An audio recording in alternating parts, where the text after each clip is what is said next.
On December 14, 2021, I slipped on my bathroom floor at 5:45 in the morning and caught myself on the edge of the sink. I wasn't hurt. That's not the story. The story is what I did next. I stood there for a while, holding the sink, and I listened to the house. The phone was in the bedroom. My nearest neighbor was a family I barely knew. My daughter lived 4 hours away, and I understood, standing there in the bathroom in the dark, that nobody in the world knew whether I was upright or on the floor. That is what living alone at 90 actually feels like. Not peaceful. Not the quiet dignity people describe when they talk about independence in old age. Something else entirely. I chose this. That's the part I need to say first. Nobody forced me to stay in this house alone for 12 years after Ruth died. I chose it every year. Every time my daughter asked. Every time my son called. I'm going to tell you what I chose, and what it cost, and what I wish someone had said to me before I said yes to the silence for the 12th time. Ruth died in March of 2011, pancreatic cancer, 7 weeks from the diagnosis to the end, which is the particular cruelty of that disease, the speed of it, the way it gives you just enough time to understand what's happening and not nearly enough time to say everything that needs saying. We had 48 years. I was 22 when I met her, 24 when we married, and for the next 48 years she was the fixed point that everything else organized itself around. I don't say that to be sentimental about it. I say it because it is the most accurate thing I know about my adult life. She was the center, and everything else was arranged in relation to that center. And when she died, I was 78 years old, and the arrangement stopped making sense. My daughter Carol wanted me to come stay with her for a while. She lives 4 hours north, a good house. Her husband is a decent man. They had the room. My son David, he's in Oregon, which has always felt far, even before Ruth, called every Sunday for a year and asked what I needed. My neighbor Raymond, whose wife Martha was still alive then, brought food over more times than I can count in those first months and sat with me in the kitchen and didn't say much, which was exactly right. I said, I'm fine. I'm going to be fine. I know how to cook. I know how to drive. I have the house. The house I built with Ruth's father in 1968, the year David was born. Warren, Ruth's father, a carpenter who did not waste words and believed that a thing worth building was worth building right. And I spent 3 months on weekends framing it up, running the wiring, hanging drywall. Ruth brought us sandwiches and told us which walls to move and which to leave. We moved every wall she told us to move. She was right about all of them. I taught history for 32 years. Same school, same classroom. Different students every year who look more or less the same to me after the first decade. I liked the work. I liked the structure of a year. September's beginning, the long pull through winter, May's particular relief. I liked being in a room where something was supposed to happen and then making it happen. I retired in 1993 and found I missed the structure more than I expected to. What I did not miss, and have never missed, is being told what to do or where to go or how to arrange my life.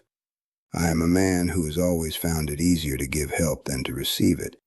That is a quality I was raised to consider a virtue. It is only lately that I've started to wonder whether it's something else entirely. My neighbor Raymond is 83 now. We have known each other for 31 years, since he and Martha moved in down the street in 1992. He is a quiet man, a retired accountant, someone who thinks before speaking and means what he says. When Martha died of a stroke in the fall of 2018, Raymond called me the first week and said, "Walt, I can't do it. The house is too empty." He said it simply, without drama, the way he said most things. Just, this is what is true, and I am telling you. 6 months later, he moved in with his daughter Ellen. Her house, her neighborhood, a town about 20 minutes from here. His own room, his own bathroom, meals together in the evening. He told me before he left that he had stopped sleeping through the night in the months after Martha died, and that when he was at Ellen's, he slept again. He said it like it was simple, like it was just information. I thought, I understand, but that's not who I am. I'm not going to become someone's project. I'm not going to sit at someone else's table and be grateful for the invitation. I said this to myself in 2018, and I believed it completely. I had been alone in this house for 7 years by then, and I was managing. The yard was kept, the bills were paid. Carol called twice a week, and I told her what was happening in the neighborhood, what I'd made for dinner, what I'd watched on television. I was fine. I was always fine. And then, December 14th, 2021, 5:45 in the morning, my foot slipped on the bathroom tile, just slightly, just a moment's loss of traction, nothing that left a mark. And I caught the edge of the sink and stood there in the dark and listened. The house was absolutely still. Not peacefully still. Still in the way a place is still when there is only one person in it, and that person is the only one who would know if something went wrong. I want to describe 4 kinds of silence, because when people use that word, peaceful, they say, you must find it so peaceful. I think they are imagining one kind of silence, and there are actually 4, and only one of them is close to peace. The first is the silence of being unwitnessed. After I caught myself on the sink that December morning, I stood there for a while and thought through the practical situation clearly, the way I tend to think through things. The phone was on the nightstand in the bedroom, 12 feet away. My closest neighbor on the left was the Garcias, a young family, 2 children. I know their names, but we don't have the kind of relationship where I would call them in a difficulty. Raymond was at Ellen's, 20 minutes away. Carol was 4 hours north, probably still asleep. Nothing had happened. I want to be clear about that. I caught myself. I was fine. But I understood, standing there with my hand on the sink in the dark, that if I had not caught myself, if I had gone down, if I was on that tile floor, the amount of time before anyone came to look for me was not a small amount. It was not a comforting amount, and nobody would know how long I had been there. That is the specific weight of the silence of being unwitnessed. It is not about being in danger necessarily. It is about being outside the knowledge of anyone who would act on that knowledge. Nobody knows when I went to bed last night. Nobody knows whether I've eaten today. Nobody would notice immediately, today, right now, if I were not here. And I had been living inside that condition for 10 years without ever quite naming it for what it was. I named it that December morning, holding the sink, in the cold and the dark. And I stood there for a long time after I was steady because I didn't quite know what to do with what I had named. The second silence, the silence after a visit ends. Christmas of 2022. Carol drove up with her husband Tom and their youngest, my granddaughter Meredith, who was 19 and was home from her first semester of college and who spent a good part of Christmas Eve telling me about things I didn't entirely follow but enjoyed hearing about. We cooked together. We watched a film on Christmas night that I fell asleep during, and Carol woke me gently rather than letting me sleep in the chair, which I appreciated. We went through some of Ruth's things in the spare room, things Carol had wanted to look at for years and that I had kept telling her we'd get to, and we finally got to them, and it was hard, and it was right that we did it. On the 26th, at 2 in the afternoon, Carol hugged me in the doorway. Tom shook my hand and said the things you say. Meredith hugged me for a long time and said, "Grandpa, I'll call you in a way that I believed," and that turned out to be true. She has called, more than I expected. And then they got in the car and backed down the driveway, and I stood on the front step and watched the car go to the end of the street and turn and disappear. I stood on the step for a while after that. I don't know how long. Long enough that the cold started to come through my sweater and I noticed it but didn't go in yet. And then I went inside. The house was larger than it had been before they came. That is the only way I know to describe it. Physically larger. The rooms had more distance in them. The ceilings higher. The hallway longer. They had been here for 2 days and I had not noticed the house's size at all. And now I noticed it very clearly. I made tea and sat at the kitchen table, and the house settled around me in the way old houses settle. Small sounds of contraction, and I sat there for a long time. The third silence. The silence of rituals without witness. I still set the table properly for every meal. I decided early on, first year alone, 2011, when the temptation was strong to simply stop, that I would not become a man who ate standing at the counter or in front of the television. So, placemat 'em, knife, fork, napkin folded. Every time. Breakfast and lunch, I don't always bother with the napkin, but dinner, always. I still make a full pot of coffee every morning. I drink 2 cups, sometimes 3. The rest I pour out. I have been doing this for 12 years, and I am aware, as I pour out what's left, that this is a habit organized around a life that no longer exists. The life where someone else would be drinking from that pot, where the question of how much coffee to make was settled by the fact of another person in the house. I do these things, and nobody knows I do them. Carol doesn't know that I set the table for dinner every night. David doesn't know about the coffee. And I don't know anymore whether I do them because the structure matters to me, because I am a man who needs the structure, or because I have not yet been willing to let go of the shape of the life they used to belong to. I genuinely don't know.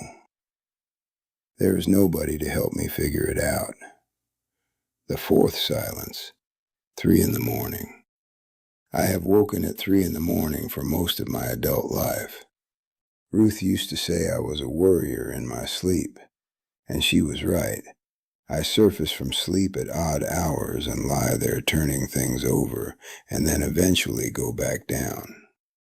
This has been true since my 40s, and I don't expect it to change now. The difference between 3 in the morning at 45 and 3 in the morning at 90 is this. At 45, there was breathing beside me.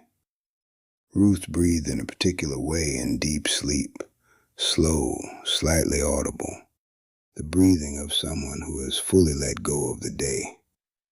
I cannot tell you how much of my adult life I spent at 3 in the morning listening to that breathing. I did not know I was listening for it. I did not know how much it was doing for me. At 90, the house at 3 in the morning is absolutely still. Not peacefully still. Still in the way a room is still when it has been evacuated.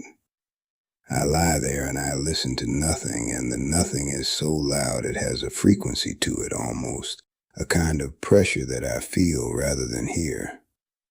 I have tried to find a word for it, and the best I have found is the silence of a house that contains only one person. And I can feel in that silence exactly how many people are not there. I drove past Ellen's house in February of this year. I don't go that way often, but I had an errand in that direction. Raymond was at the window on the side of the house. I could see him from the road, the white of his hair, bent over something at a table near the window. He might have been reading. He might have been doing a puzzle. He used to do puzzles with Martha on Sunday evenings. His granddaughter, Ellen's younger one, 12 or 13, I think, was in the driveway kicking a soccer ball against the garage door. Someone in that house knew where Raymond was. Someone in that house could hear him if he called out. Someone in that house would notice immediately if something were wrong. I kept driving. I had an errand to get to.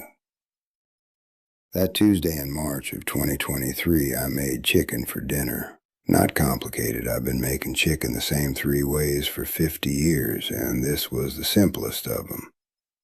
I ate at the table, napkin folded. When I was done, I sat for a while, the way I do, because there was no particular reason to get up, and I've stopped manufacturing reasons. The refrigerator cycled on, ran for about 30 seconds, cycled off. The clock on the wall, an anniversary clock Ruth bought somewhere in Vermont in 1987, ticked. My own breathing. I thought, Ruth would be talking right now, not about anything important necessarily, about the neighbor who'd been parking in front of our driveway again, about something she'd read, about whether the chicken was as good as last time. She would be filling the kitchen with the particular sound of her noticing things, and I would be half listening and half somewhere else, the way you half listen to someone you've been married to for decades because you know the voice well enough that it reaches you even when you're not paying full attention. The kitchen was quiet. The refrigerator cycled back on. I sat there and thought, this is what I chose. 12 years of choosing it. Every time Carol asked, every time David called, every time Raymond said the year before he moved that the house was too empty and he didn't think he could manage it. I chose it. And the silence got louder every year I chose it. And I kept calling it independence. And I am 90 years old, and I am finally willing to say that I was wrong about what I was choosing. Here is what I thought I was protecting. My independence. The right to run my own life, arrange my own days, answer to no one's schedule but my own. The right to be a man who handles things rather than a man who needs things handled for him. That is a real thing. I am not saying it isn't. The independence I protected was real, and it cost real things to maintain, and I am not sorry for all of it. But I was wrong about what I was actually protecting. What I was actually protecting, and I have had enough quiet mornings at 90 to see this clearly, was my idea of myself as someone who does not need to be witnessed. I had confused two things that are not the same, being looked after and being known. I thought if I let anyone in close enough to know where I was, what I had eaten, whether I had slept, I thought that was the same as asking them to carry me. It isn't. Those are not the same thing at all. Raymond didn't move in with Ellen because he needed someone to carry him. He moved in with Ellen because the house was too empty, and he was wise enough to say so. And what he has now, what I can see from the road when I drive past, is not a man who has given up his dignity. It is a man who is known, whose mourning has a shape because other people are in it, who can say at dinner what happened today and have someone there to hear it. That is not dependency. That is just being inside a human life rather than adjacent to one. I think about the people I know who are in their 60s or 70s and are already practicing the thing I practiced for 40 years before Ruth died, and then for 12 years after. The preemptive independence, the not asking, the I'm fine that goes out before anyone has even finished their question. The quiet, steady refusal to let anyone in close enough to know whether things are actually fine. Some of those people are genuinely fine, and the independence they're protecting is real and worth protecting. But some of them, and I know this because I was one of them for a very long time, are practicing for a silence they don't yet know is loud. They are building the habit of not being witnessed before they understand what being unwitnessed will cost. I don't know how to fix 12 years of the thing I chose.